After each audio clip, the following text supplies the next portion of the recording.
I don't have any announcements, so I'll go straight to your questions. Associated Press. Thank you, Jay. On the killings of al-Awlaki and Samir Khan, does the president believe a different standard applies when the target, in this case al-Awlaki, is a U.S. citizen? Does the president view al-Qaeda senior operatives in the same vein, or does he have a different standard of proof when the target is an American citizen? Jim, you heard the president speak today about al-Awlaki's death and why that is a significant event. He was a principal leader in al-Qaeda in the Arabian Peninsula, the most operational affiliate, if you will, of al-Qaeda. And he himself was directly involved in plotting terrorist attacks against the United States and American citizens, including the so-called underwear bomber, the attempt to bomb an airliner in December of 2009, and the failed attempt to bomb cargo planes headed to the United States.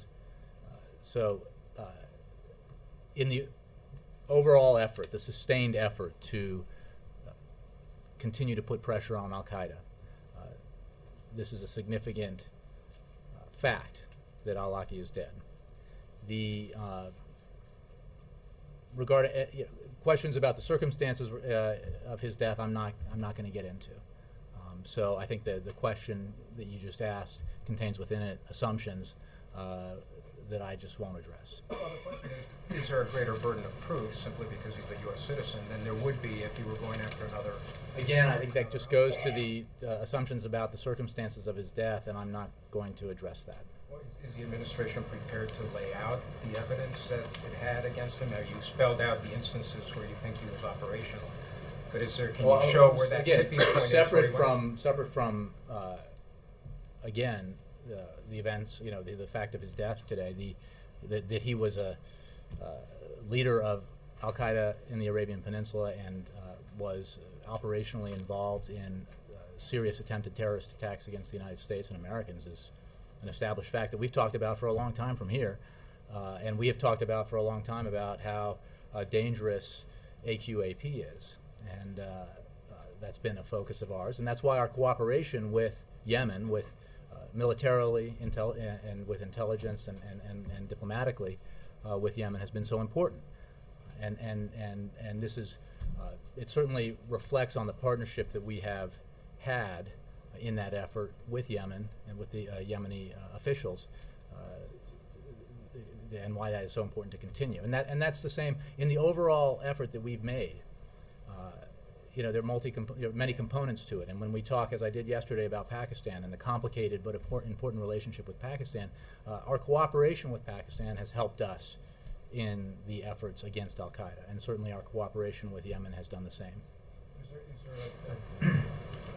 Does the administration make a distinction between his role as an inspirational leader and an operational leader? And was there a tipping point? Is there a tipping point? Well, again, he certainly, there is no question he was engaged in inspirational efforts, or that he was a recruiter for al-Qaeda, but he was also very demonstrably and provably involved in operational aspects of AQAP. He was a senior leader,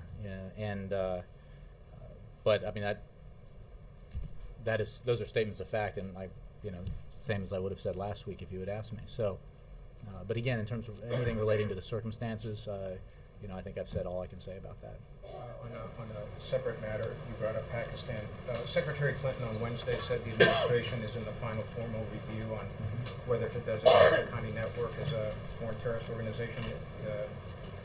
The administration, you had a meeting yesterday, the NSC, with the president. Are you any further along in those discussions? Or are you at the point of making a decision as to whether to designate the Haqqani Network as an FTO? You've designated some of its leadership as terrorists, but not the entire network. Well, I was going to make that point that individuals have been designated, and that review continues. I don't have an update on the review. Do you have a time? I don't have a time for you. Yes, John. Getting back to the events in Yemen, did the president personally order or approve the attack? I'm going to go back to what I said to Jim, that the circumstances of his death I'm not going to address. And what I will say is what I said to Jim about who he was, the threat he posed, the fact that, and this is significant, and it goes to our cooperation both with Yemeni officials and counterparts, but also around the region, and why it's so important, because we cannot forget that the victims, the principal victims of the violence perpetrated by AQAP, Al Qaeda in the Arabian Peninsula, were Muslims in Yemen. And as a leader of AQAP, he was responsible for that. Again, going into the circumstances of his death is not something I'm going to do from here. Well, his focus was primarily international, though, because of his English language capabilities, his abilities on the net in radicalizing English-speaking Muslims. What effect do you think his death will have on efforts by AQAP to destabilize the governments of Yemen and Saudi Arabia? Well, there is no question that this is a serious blow to Al Qaeda in the Arabian Peninsula, but we remain extremely vigilant. That affiliate, that organization remains very dangerous and very has proven itself to be operational and capable. So the vigilance continues, as it has in the wake of the successful mission against Osama bin Laden. Obviously, Al Qaeda remains a threat, and a serious threat, and one that we continue to confront in a variety of ways. So while this is an important milestone, it is not the end of AQAP, and it doesn't change our posture, if you will, towards that organization. Is there new willingness, do you sense, in the Yemeni government to help the U.S. with this, or is this just part of as things have been going along? Well, I think we've said, and I was asked this because of the unrest in Yemen, how that has affected our cooperation, and it made it more difficult, but the cooperation continued, and it will continue, and it is separate from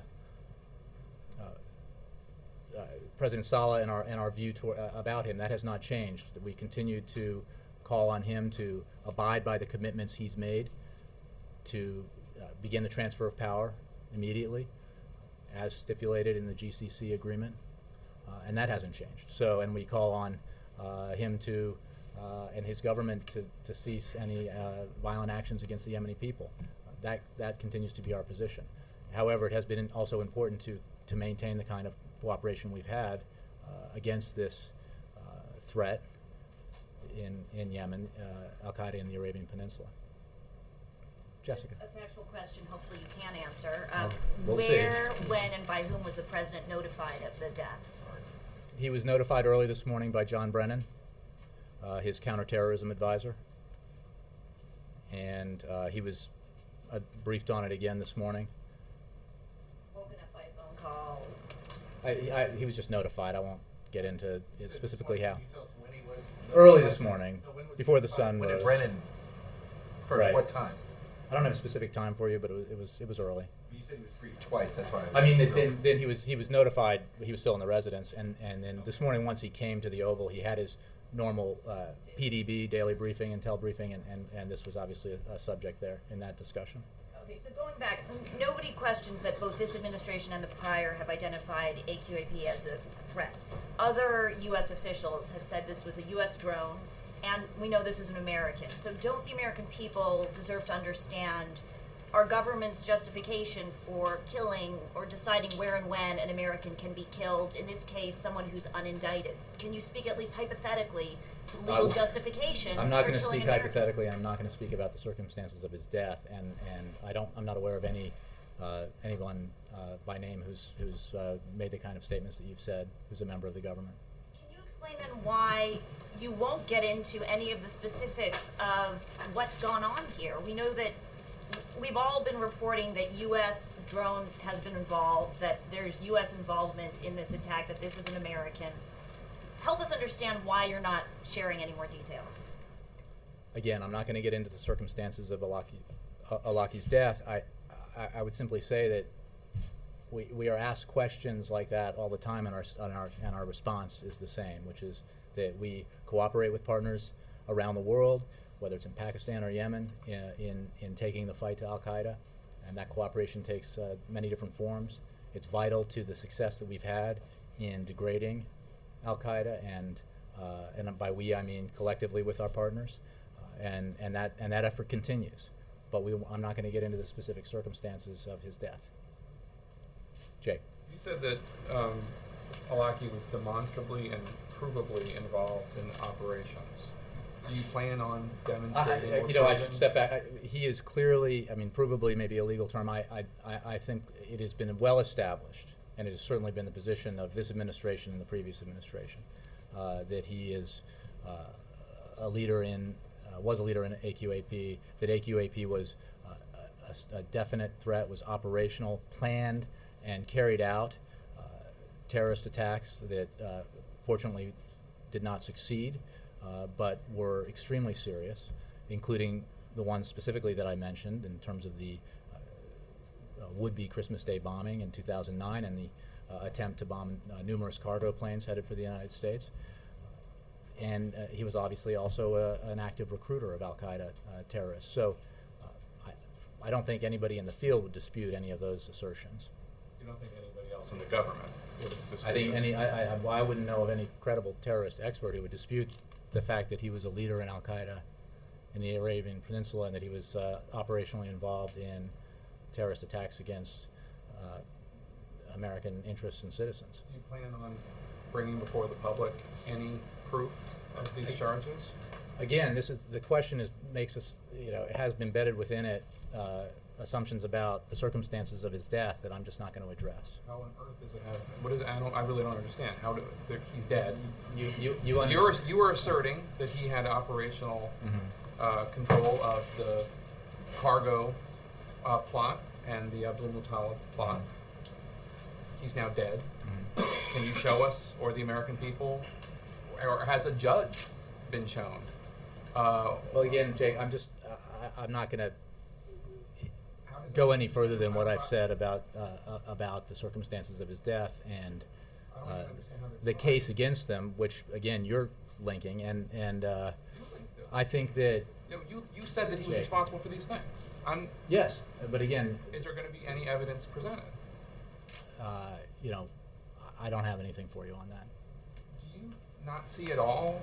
Does the administration not see at all how a president asserting that he has the right to kill an American citizen without due process, and that he's not going to even explain why he thinks he has that right, is troublesome to some people? I wasn't aware of any of those things that you said actually happening, and again, I'm not going to address the circumstances of Alaki's death. I think it is an important fact that this terrorist who was actively plotting, had plotted in the past and was actively plotting to attack Americans and American interests, is dead. But I'm not going to, from any angle, discuss the circumstances of his death. You know that the Center for Constitutional Rights and the ACLU tried to get permission to represent Alaki. His father had asked them to do that, but they needed to get permission from the Treasury Department, and so that they could challenge his being on this targeted killing list. And the administration, the Obama administration, refused to let them represent him. To not even he couldn't even have the ACLU representing him.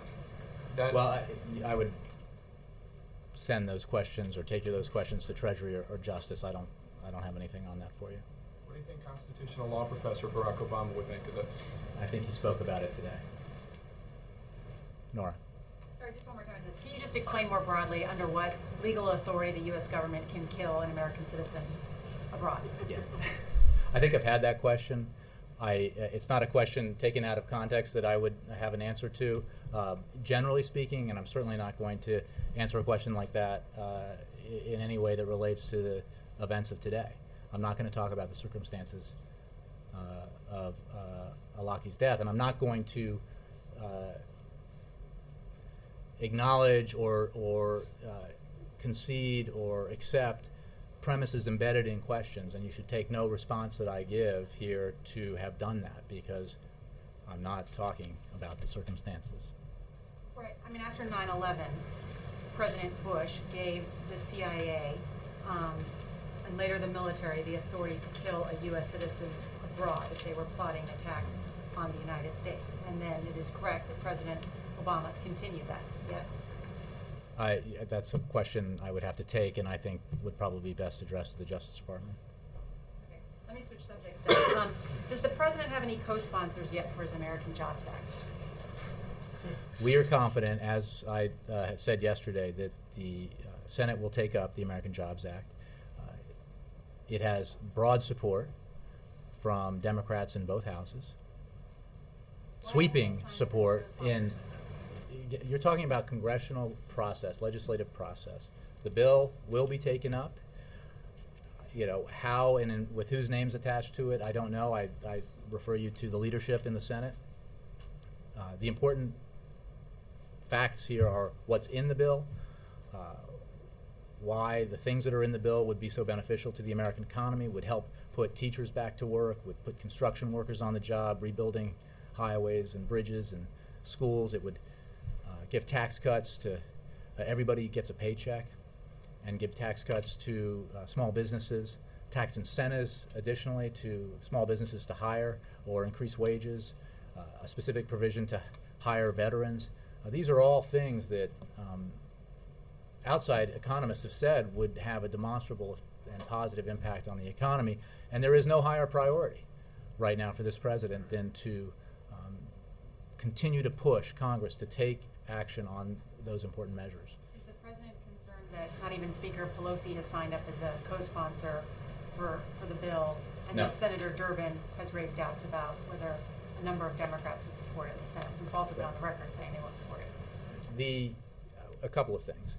I'm not aware of any Democrat who doesn't support the provisions that go to creating jobs, reducing taxes, and that sort of thing. And again, it has broad Democratic support. I could go back and read you all the statements of support in the wake of the president's speech to the joint session. It also, as a matter of record for those who consume public opinion data, I think most of you do, it has broad public support across the political spectrum. So all the provisions within it, and in the past the provisions within it have had both Democratic and Republican support.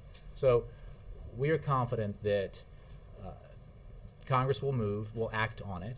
We certainly hope that Congress, that the entire American Jobs Act will be passed into law, passed and then signed into law by the president. Now, as I've said in the past, if portions of it are sent to him that come directly from the American Jobs Act, if it's paid for in a way that it is modeled after the principles the president has said he insists upon, then he would sign those, and then he would say, send me the rest of it, because all of it is important. And we're at a moment where our economy needs this kind of action. So who's sponsoring it, the legislative minutia of this, the details of this are not, I think, particularly important. The broader principle here is, and the need to pass it is. And I think the American people are not particularly concerned about which congressmen or congresswomen are signed up to it, but when Washington is going to take action to help the economy and create jobs. But Jay, Senator Durbin is not just any rank and file senator. He's the number 2 in Sure. the Senate. He's a close ally of the president. When he says the president doesn't have the votes for the jobs bill right now, is the president going to stop saying pass the bill now, since even his fellow Democrats are saying they can't pass it now? Well, I'm not sure that's quite what he said. And again, the vote is not tomorrow or today. And votes, he said, quote, not at the moment, I don't think we do, but we can work on it. right. We don't have the votes, he said. Right, and we're working on it, and we're going to get it. And I'm not sure, again, we face some certain realities, as I'm sure you understand, in the United States Senate, which is that you can't name a post office without 60 votes these days, the way that the filibuster is used. And that was meant to be an exaggeration. But practically and principally, so the reality is, even if every Democratic senator supported it, that we face those obstacles. We have made the point, and the president has made the point, that these are provisions that have historically garnered Republican support as well. and we are making the case, both here in Washington and around the country, for why that support should be there this time. Because the American people need it, they want it, and they want Washington to take action. Warren Buffett was on CNBC, as I'm sure you know. It sounds like Republicans are taking one piece of it and suggesting that he came out against the Buffett rule, even though when you read the transcript, it doesn't sound like he came out against the Buffett rule. However, when asked about how the president is paying for the jobs bill, about changing deductions for people making at least $200,000 or $250,000, he at the very least did not give support for it. He said, "I'll look at the overall plan that's submitted to Congress and decide what I like, what I don't like. There's no question there'll be parts I disagree with." So if one of the president's economic gurus he's used to hold up on, this is the guy who supports me on raising taxes, is not offering his support for the way the president wants to pay for the jobs bill, how do you pay for wait the a jobs second. bill? I think if you look at that transcript, he was distinguishing it, making clear that the interviewer understood that as you actually very helpfully pointed out, was not the same as the Buffett rule, or the Buffett principle, and the things that he's discussed. I think it reflected that he wants to look more deeply into the various provisions within the Jobs Act. The overall principle that he supports, the need for wealthier Americans to pay their fair share, I think has been established many times by him in a variety of forums. So, Yes, but you're saying I'm not sure if I support the mechanism the president wants to pay for the $447 billion jobs bill. well, I'm not sure. And Senator I'm not sure that's Schumer- what he said. I mean, I think he said he was going to look at it. He Senator didn't. Schumer was on a conference call a short time ago saying that Senate Democrats are looking for other ways to pay for the jobs bill. So, Well, are you having a problem Ed, getting Democrats to support? What I've said as recently as yesterday, and meant to include in my otherwise incredibly eloquent answer to Nora, was that we are open if there are other ways to pay for this that are fair, that do not put burdens on the middle class unfairly, or seniors, or we absolutely are willing to look at that and understand that members of Congress may have either changes around the margins or different ideas about how to do that. My point about the vast support for the provisions within the bill that was about those provisions that go to stimulating growth and accelerating hiring.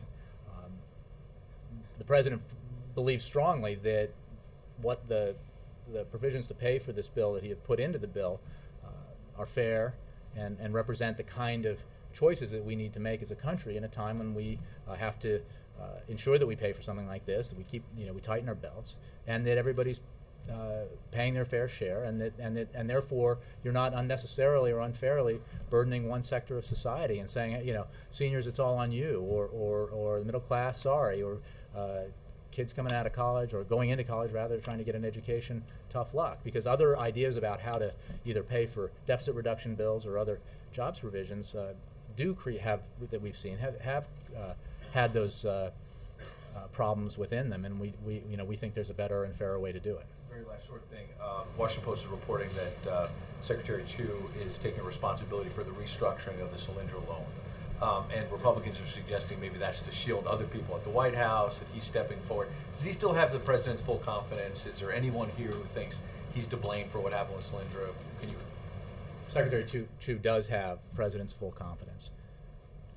Going to the report, he is the head of that department. The department which, as we have made clear, where career professionals have administered the program, reviewed the loan applications, and made their recommendations. Obviously, ultimately, the head of that department is responsible for it. But let's be clear, there were numerous people involved who were career professionals and worked on those kinds of issues every day. Yes? Can you explain to us how the U.S. confirmed his death, since he's been dead before and then found alive? Could it only be a Yemeni source, or did the U.S. government? I don't have an answer to that, actually. I don't know. U.S. government confirmation, but the U.S. government's 100% sure that he's dead. As I understand it, but I don't have a specific in terms of whether that came from the Yemenis or. Samir Khan, there has been a report that he was also killed in this strike. Do you have confirmation on that? I don't have any information on anyone except for Alaki. And again, you don't know how that confirmation is about. Is there a way to Well, get an answer I'm on not that? saying I don't have that confirmation. So so I wouldn't know where those others are getting it. I'm just saying that I don't have it to give. Jay, what are the chances of organizing a briefing on these questions today? Could we do that? Alexis, I think what I'm saying here is that we're not going to address circumstances of his death. So I wouldn't anticipate a briefing on it. But You're making some distinctions between what you can't answer because you don't know the answers, and maybe. well, that's true. But I mean specifically in terms of notification and things like that. But well, we'll see. I'll take that question about notification and where it came from. There was talk of DNA. Again, I don't have any details on that. On the Buffett conversation, the other thing that he talked about in here was this idea of what he says his version of the Buffett rule was on the attacks on the ultra rich, people that make more than 30. So, for instance, even athletes that make $30 million a year wouldn't be paying No. this special tax. Let me stop It was you there. over there. No, Is no, that- no, no. It wasn't. If you have to look very carefully, and this is important, and Ed, I really appreciate you clarifying this because there has been a lot of, I think deliberate misrepresentation for political reasons, but also just misunderstanding. Wait, he said it was- no, what he said was, and it absolutely fits the Buffett rule as the president described it. If you make $5 million, Chuck, and I hope you do, and it's all in wages, I wouldn't be sitting here. and it's all in wages. And that $5 million in income is all in wages, or $50 million if you were so lucky to make that much, and it's all in wages, you are paying an effective tax rate that is at least as much as middle class earners are paying. If, however, you are like Warren Buffett or someone making $1 million or somebody making 10 or 50 or 5 million, whatever the figure is, but it's not. But you are paying an effective tax rate that is lower than a plumber or a secretary or a lot of us here, then that's where the principle would apply. So it doesn't apply to just, and then that's how Warren Buffett described it, and that's how. He thinks it affects 50,000 people. Is that? Well, I don't know what the figures are. We have been quite clear that obviously this is not about the principle. First of all, it's a principle. It's not a. This is a principle that should guide a tax reform, overall tax reform structure.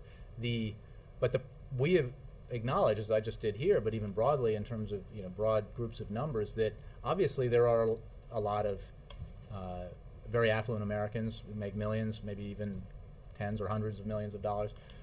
Certainly a portion of them are paying an effective tax rate that's at least as much as a middle class wage earner. But there are certainly numerous very affluent Americans who are not.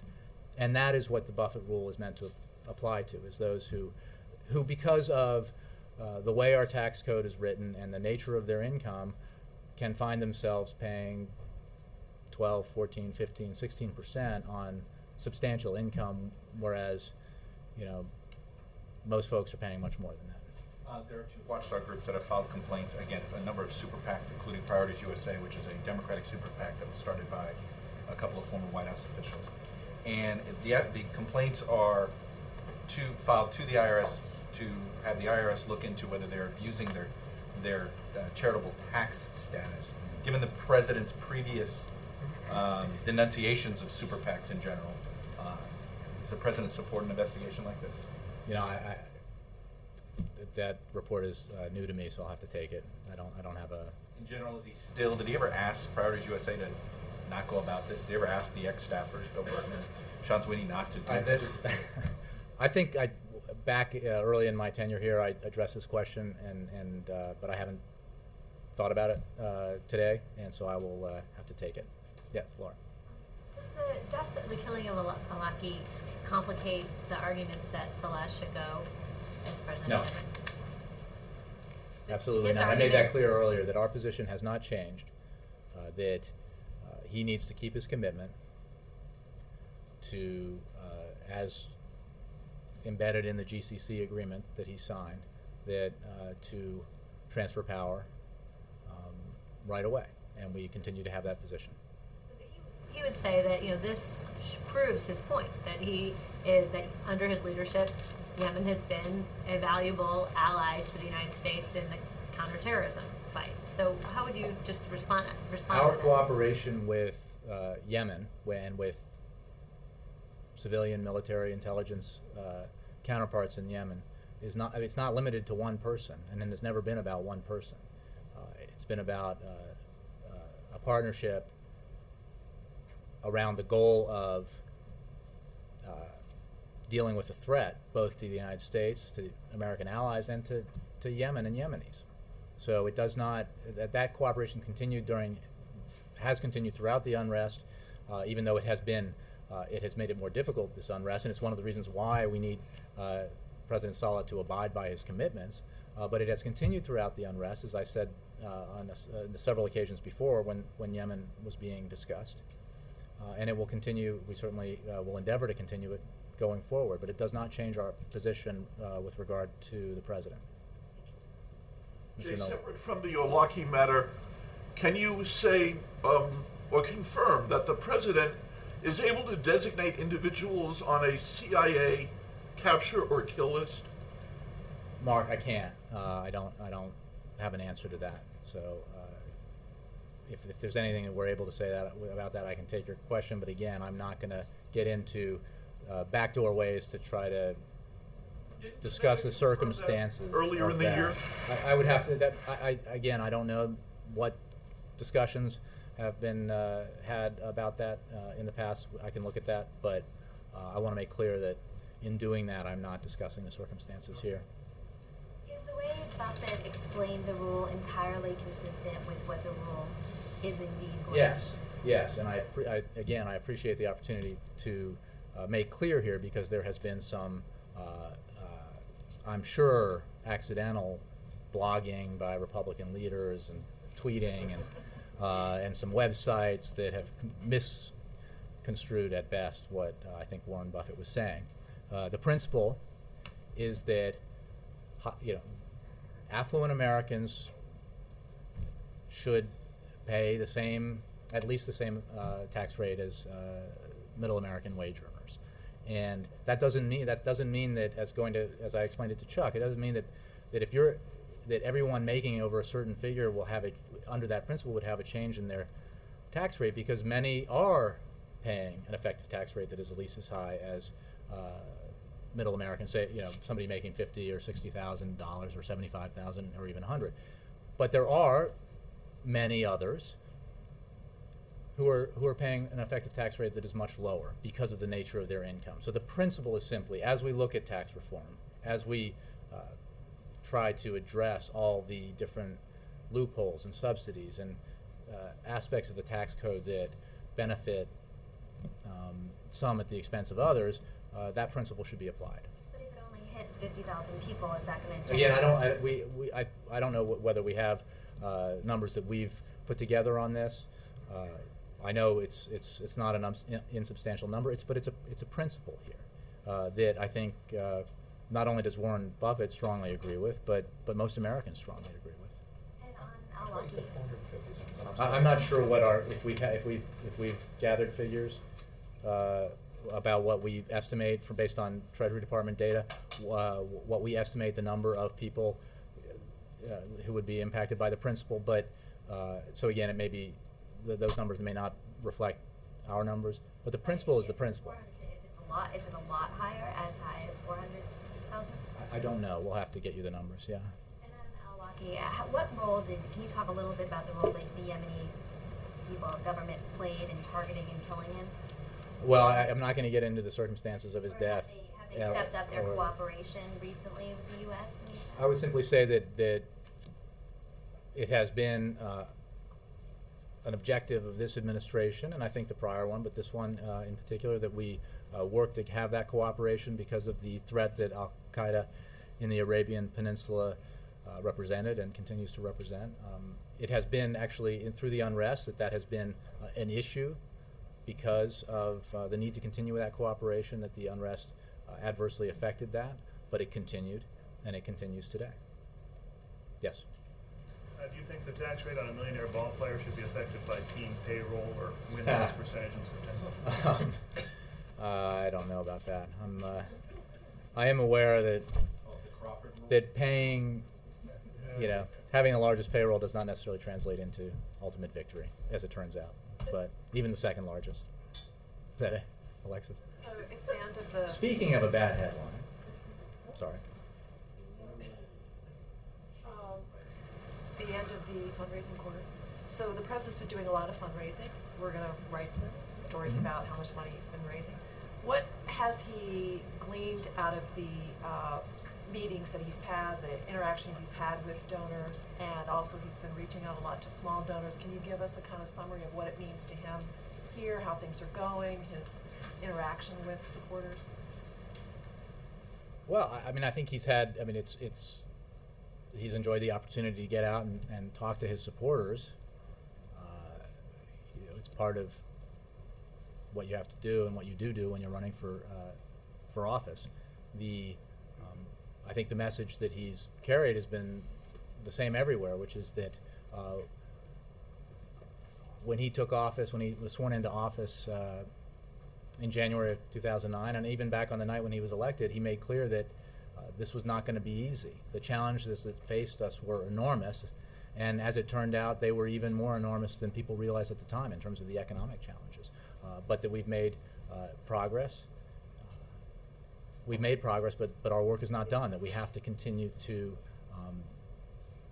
struggle and fight to do the things that need to be done to help the American people economically, to ensure that we're continuing to make the investments in our future, in education, or infrastructure, innovation, that will enable America to dominate the 21st century economically the way it did in the 20th. So, I mean, that's the message that he's been bringing to his supporters in campaign events is really very similar to the message that that he is delivering in general about where he wants the country to go, the steps we need to take to get it there, the challenges we face, which remain substantial, and the need to keep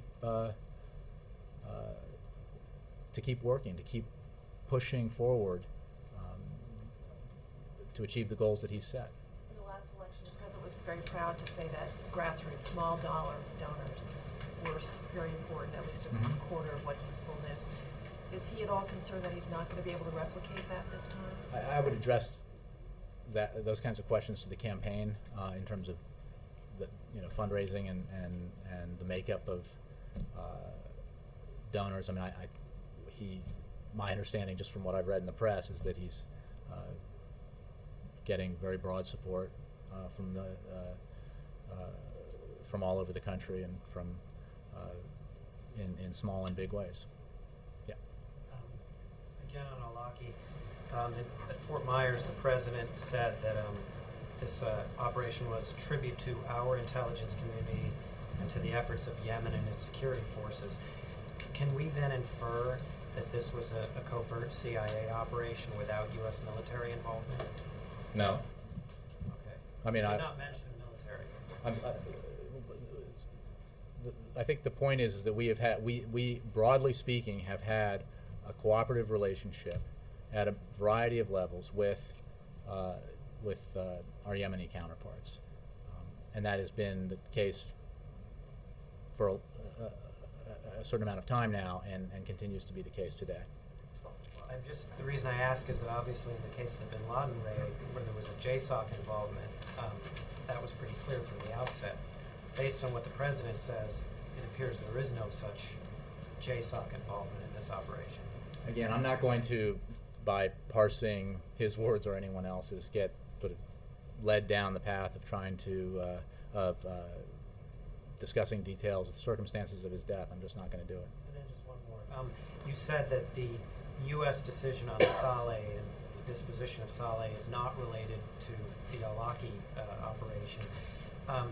Does that also mean that the timing of Saleh's return to Yemen has no connection to what happened with Alaki? There's no linkage between that? He arrived 1 week before Alaki was killed? There is no connection to my knowledge.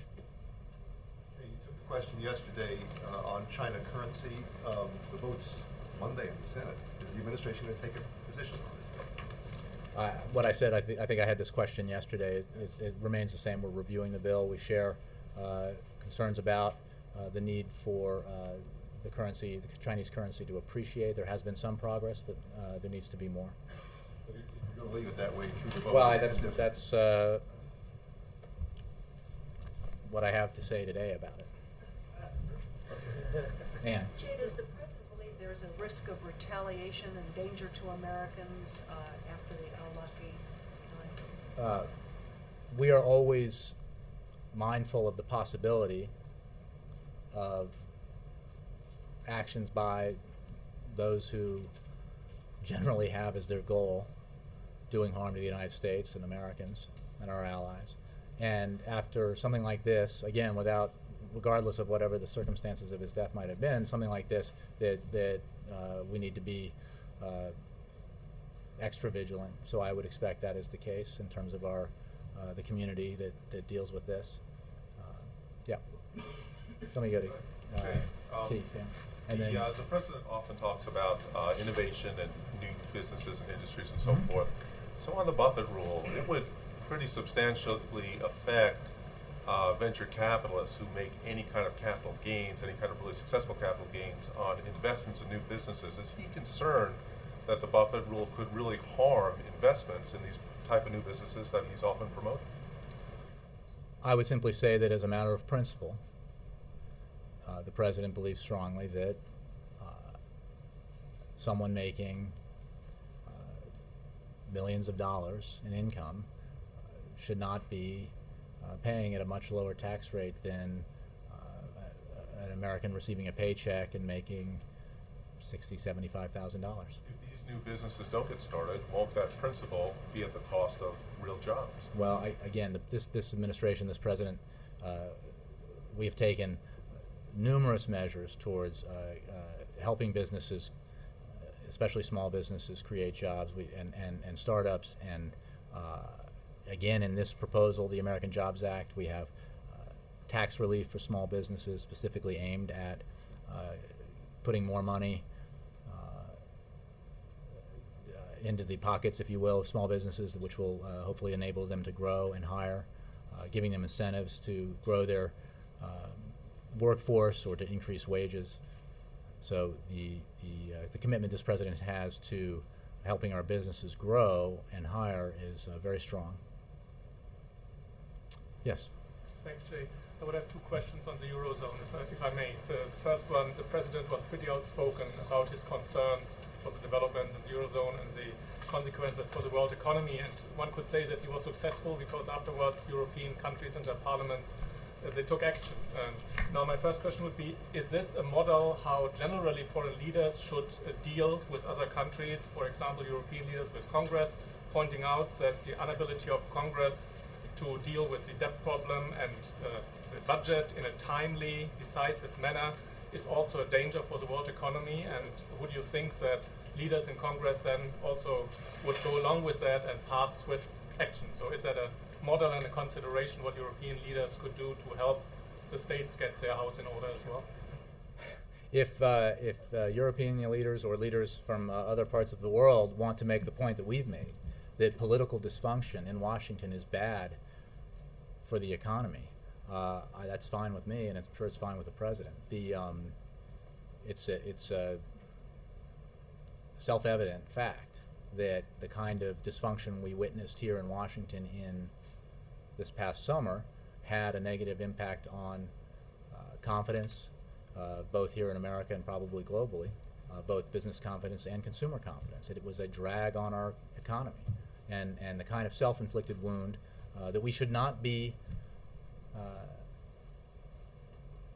self-inflicting here in Washington when we have so many challenges that we need to solve. We shouldn't create more challenges for ourselves. So as for the president, as you know, is in regular contact with his counterparts in Europe, Treasury Secretary. We work very well and cooperatively with our European counterparts on this issue, and our position remains the same, that we urge Europe to take decisive, forceful action to deal with this challenge, which obviously affects the Eurozone, the European economy and the Eurozone, but the global economy as well. And we are working with our counterparts to help them in that process.